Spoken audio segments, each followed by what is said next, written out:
अभी हम पढ़ने वाले हैं ग्लैंड्स का टॉपिक। ग्लैंड्स के अंदर क्या है, सबसे पहली बात तो कि ग्लैंड्स होते क्या है, वहाँ से हम शुरू करेंगे। जितने भी हमारी बॉडी के अंदर जो हार्मोन्स होते हैं उन सबको कौन प्रोड्यूस करता है, ये ग्लैंड्स ही तो प्रोड्यूस करते हैं। तो इन्होंने बोला सबसे पहले कि ये ग्लैंड्स होते क्या है। तो ग्लैंड्स आपके क्या होते हैं, ग्लैंड्स आपके कोई ऑर्गन हो सकता है, कोई आपका टिश्यू हो सकता है, या फिर कोई सेल भी हो सकता है। यानी कि जो ग्लैंड्स होती हैं वो क्या होते हैं, असल में वो कोई ऑर्गन भी हो सकता है, कोई टिश्यू भी हो सकता है, कोई सेल भी होता है, जो क्या करते हैं, कुछ सिक्रीशंस को रिलीज करते हैं। कुछ क्या करेंगे, कुछ सिक्रीशंस को रिलीज करेंगे, जिनको हम क्या बोलते हैं, हॉर्मोन्स। यानी कि ग्लैंड्स क्या रिलीज करते हैं, हमारे हॉर्मोन्स को रिलीज करते हैं। अब ऑर्गन, जैसे हम बात करें लीवर, लीवर भी तो हमारा एक ग्लैंड है ना, लेकिन है क्या, वो एक ऑर्गन है हमारे पास में।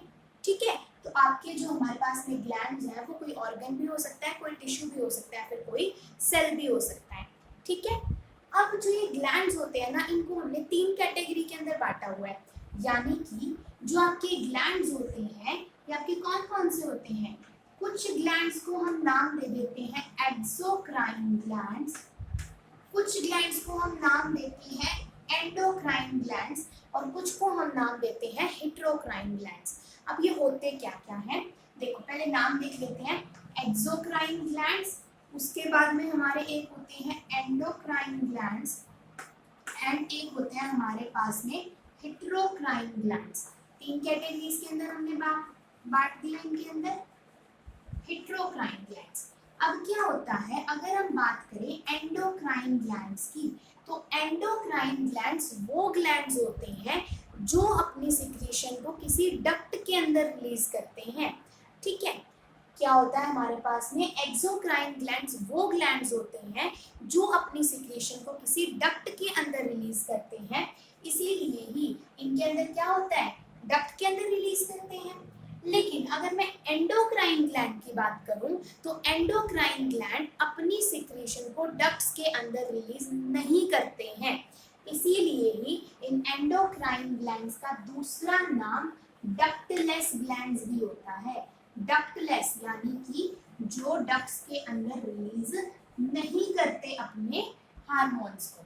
ठीक है, तो फिर क्या करेंगे, डक्ट के अंदर नहीं करते तो ये क्या करते हैं, अपनी सिक्रीशंस को यानी कि हॉर्मोन्स को डायरेक्टली ब्लड स्ट्रीम के अंदर रिलीज करते हैं ये हमारे पास में। ठीक है, यहाँ तक की बात। तो एक्सोक्राइन ग्लैंड्स क्या होते हैं, जो अपनी सिक्रीशन को किसी डक्ट के अंदर रिलीज करते हैं। एंडोक्राइन ग्लैंड्स हमारे पास कौन से होते हैं, जो अपनी सिक्रीशन को डायरेक्टली कहाँ पर रिलीज करते हैं, ब्लड स्ट्रीम के अंदर सीधा क्या करते हैं, रिलीज करते हैं हमारे पास में। ठीक है, अच्छा यहाँ तक की बात हमारे पास क्लियर होगी। अब एक वर्ड दे रखा है हेटेरोक्राइन ग्लैंड्स। तो हेटेरोक्राइन ग्लैंड्स होते हैं जो एक्सोक्राइन ग्लैंड्स की तरह भी काम करते हैं और एंडोक्राइन ग्लैंड्स की तरह भी काम करते हैं हमारे पास में। ठीक है, तो ऐसे के ग्लैंड्स को क्या कहलाते हैं, हेटेरोक्राइन ग्लैंड्स उनको बोला जाता है। ठीक है, यहाँ तक की बात। अब देखते हैं इनके कुछ एग्जाम्पल्स, जिससे हमें क्लियर हो कि क्या क्या बात कर रहे हैं हम। ठीक है, सबसे पहले हम बात करते हैं एक्सोक्राइन ग्लैंड की। ठीक है, देखो एक्सोक्राइन ग्लैंड्स की अगर हम एग्जांपल देखें, तो जैसे हम बात करें स्लेवरी ग्लैंड्स की बात करें हमारे पास में। ठीक है, स्लेवरी ग्लैंड हो गया हमारे पास में, और क्या हो गया, सेबेशियस ग्लैंड हो गया हमारे पास में। ठीक है, तो ये सब हमारे पास में क्या, इंटरस्टिशियल ग्लैंड्स हो गए, यानी कि जो इंटरस्टिशियल के अंदर जो सिक्रीशंस आती हैं। तो देखो हम बात कर रहे थे किसके बारे में, एक्सोक्राइन। तो एक्सोक्राइन ग्लैंड्स अपनी सिक्रीशन को डक्ट में रिलीज करेंगे, जैसे कि हमारे पास में कैसे हो गए, एक हो गया हमारे पास में सेबेशियस ग्लैंड। सेबेशियस ग्लैंड का हम देखें, इसका डायग्राम के साथ बताती हूँ अभी। जैसे हमारे पास में और क्या हो गया, स्लेवरी ग्लैंड हो गया हमारे पास में, या फिर इंटरस्टिशियल। जैसे अगर हम लीवर की बात करें, तो लीवर क्या है, एक हमारे पास में ग्लैंड है, अपनी सिक्रीशन को रिलीज करता है।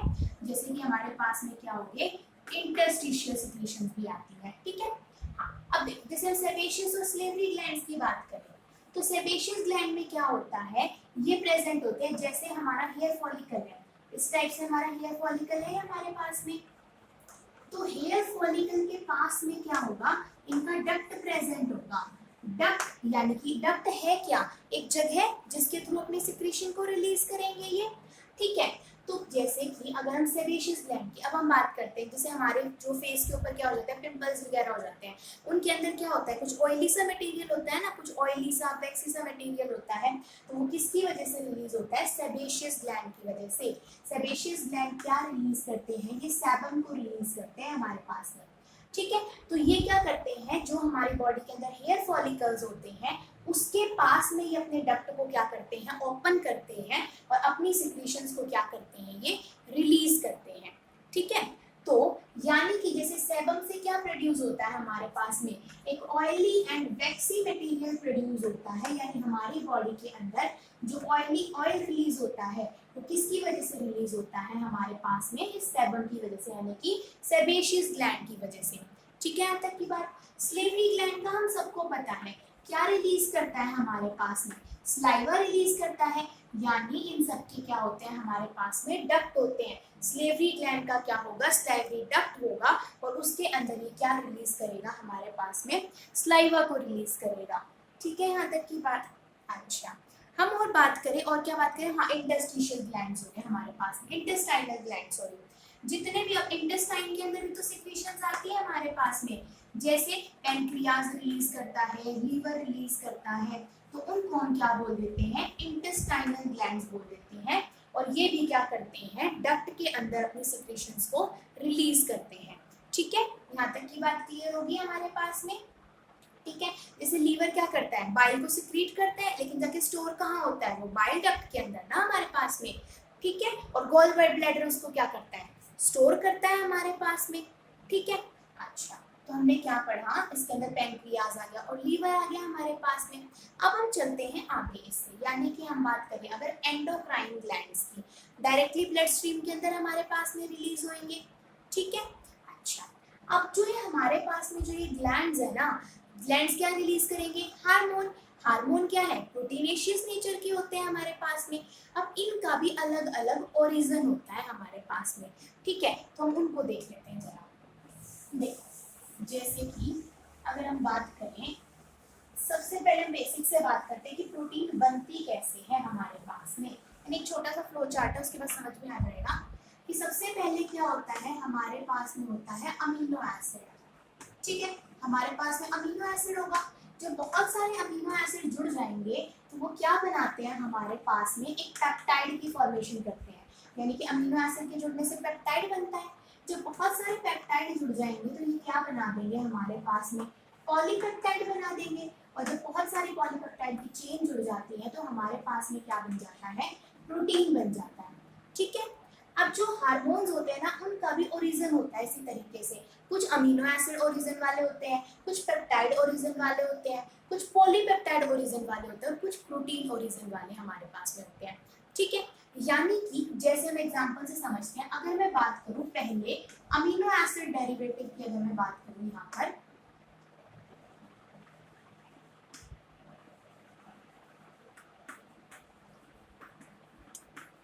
ठीक है, अमीनो एसिड, जैसे ना हमने एक अमीनो एसिड पढ़ रखा है जिसका नाम होता है टायरोसिन। टायरोसिन एक अमीनो एसिड है, मैंने नहीं बोला कि ये प्रोटीन है, अमीनो एसिड है, यानी टायरोसिन के साथ में कुछ और जुड़ेगा, फिर पेप्टाइड बनेगी, पेप्टाइड के साथ में कुछ और जुड़ेगा, फिर पॉलीपेप्टाइड बनेगी। हमने बिल्कुल बेसिक लिया है, यानी सिर्फ टायरोसिन हमने लिया, एक अमीनो एसिड, ठीक है। तो इस टायरोसिन के ना कुछ डेरिवेटिव होते हैं और उससे हमारे पास में हार्मोन प्रोड्यूस होते हैं, जैसे जिसका एग्जाम्पल क्या है हमारे पास में, एड्रेनलिन और non adrenaline, fear and flight hormones बोलते हैं ना, एड्रेनलिन, जैसे एड्रेनलिन हो गया, नॉर एड्रेनलिन हो गया हमारे पास में, ये सब किसके डेरिवेटिव है, ये टायरोसिन अमीनो एसिड के डेरिवेटिव हैं, इसीलिए इनको किस कैटेगरी के अंदर रखा जाता है, अमीनो एसिड डेरिवेटिव के अंदर। किसको, जैसे कि जो एड्रेनलिन हो गया, नॉन एड्रेनलिन हो गया हमारे पास में, ठीक है। यहाँ तक की बात। अच्छा, ये तो हो गया अमीनो एसिड के डेरिवेटिव के। उसके बाद में हमारे पास में आता है पेप्टाइड एसिड, यानी पेप्टाइड डेरिवेटिव जो हमारे पास में है, ठीक है। आगे चले, सेकेंड जो ओरिजिन वाले हैं हमारे पास में है पेप्टाइड। इसके अंदर हम पढ़ेंगे ऑक्सीटोसिन एंड वैसोप्रेसिन। जैसे सेकेंड हमारे पास में क्या आ जाता है, पेप्टाइड डेरिवेटिव। पेप्टाइड कैसे बनी होगी, बहुत सारे अमीनो एसिड को जोड़कर, यानी कोई एक अमीनो, हाँ तो सिर्फ जैसे टायरोसिन था, यहाँ पे इसके साथ में और भी आएंगे, और भी अमीनो एसिड जुड़ेंगे हमारे पास में। तो पेप्टाइड डेरिवेटिव का हम एग्जांपल पढ़ते हैं। एक तो हमारे पास में आता है ऑक्सीटोसिन, और एक हम क्या पढ़ते हैं यहाँ पर, एक एग्जांपल आता है वैसोप्रेसिन। तो ये सब किसके हमारे पास में एग्जांपल्स आ जाते हैं, पेप्टाइड डेरिवेटिव के, ऑक्सीटोसिन एंड वैसोप्रेसिन। ठीक है, उसके बाद में फिर हमने पढ़ा पॉलीपेप्टाइड डेरिवेटिव। हमने क्या पढ़ा यहाँ पर, पॉलीपेप्टाइड डेरिवेटिव।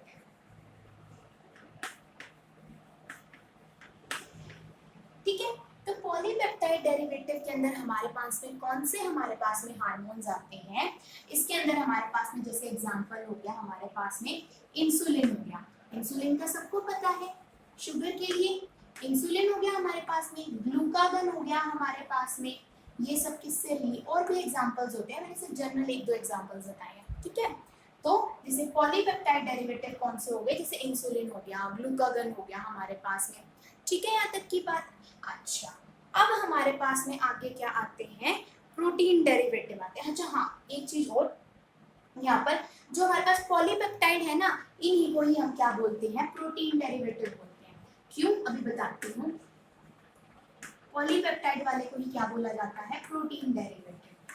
क्योंकि देखो, जब पॉलीपेप्टाइड जुड़ गए, अमीनो एसिड से बनी पेप्टाइड, जब बहुत सारी पेप्टाइड जुड़ जाती है तो पॉलीपेप्टाइड बनता है, और पॉलीपेप्टाइड ही तो हमारा क्या कहलाता है, प्रोटीन कहलाता है। यानी प्रोटीन है क्या, पॉलीपेप्टाइड ही तो है ना हमारे पास एक। तो 3 स्टेज में हमने पढ़ा, amino acid derivative, peptide derivative, then polypeptide derivative. अब आते हैं कुछ स्टेरॉइड डेरिवेटिव हमारे पास में। ठीक है, यानी जो कि स्टेरॉइड से बने हुए होते हैं, स्टेरॉइड के डेरिवेटिव्स होते हैं। 3 हमने कर लिए, चौथा हमारे पास में है स्टेरॉइड डेरिवेटिव।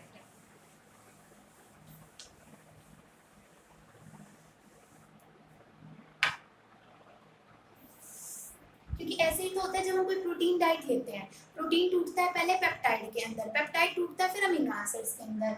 ठीक है, तो चौथा हमारे पास में क्या आ जाते हैं, स्टेरॉइड डेरिवेटिव हमारे पास में आ जाते हैं।